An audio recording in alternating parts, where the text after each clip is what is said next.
ఎవరి పర్స్పెక్షన్ వాళ్ళది ఉంటుంది, అండ్ ఒక్కొక్కరికి ఈగో ఉంటుంది. బట్ జీవితాన్ని చూసే కోణం ఉంటుంది. మిమ్మల్ని ఎవరైనా వచ్చారు మన వాళ్ళే, లేదా నేనే అడుగుతాను, జీవితాన్ని ఎలా చూడొచ్చు సార్ అని మీరేం చెప్తారు? ఎవరి జీవితం వాళ్ళది. నాలాగా మీరు బతకొద్దు, మీలాగా మీరు బతకండి అని చెప్తారు ఫస్ట్ థింగ్. ఇంకోటి అందరూ చెప్పేదే, but it's very important thing ఏంటంటే, నిన్న మంది కాదు, పోయిన క్షణం మంది కాదు, వెళ్ళిపోయింది కాబట్టి రాబోయే క్షణం మనకు తెలియదు. అందుకు ఈ క్షణం బతుకుతాం. మామూలుగా మెడిటేషన్ చేస్తారు జనం. మెడిటేషన్ ఎంత చేసినా సరే మీరు పాజిటివ్గా లేకపోతే ఆ మెడిటేషన్ ఎందుకు పనికిరాదు. మెడిటేషన్ ఎందుకు చేస్తాం? మనల్ని పాజిటివ్ చేసుకోవడం, మనల్ని ఎనర్జైజ్ చేసుకోవడం, మనల్ని మనం పాజిటివ్గా చేసుకోవడం.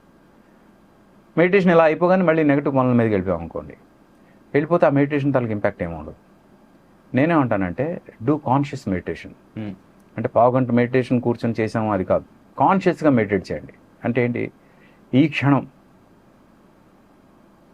పోయిన క్షణం మంది కాదు, రాబోయే క్షణం మనకు తెలియదు. ఈ క్షణంలో పాజిటివ్గా బతకండి. అలా ప్రతి క్షణం పాజిటివ్గా ఉన్నారనుకోండి, that's the biggest meditation you can live. శత్రువు కూడా బాగుండాలని కోరుకోండి.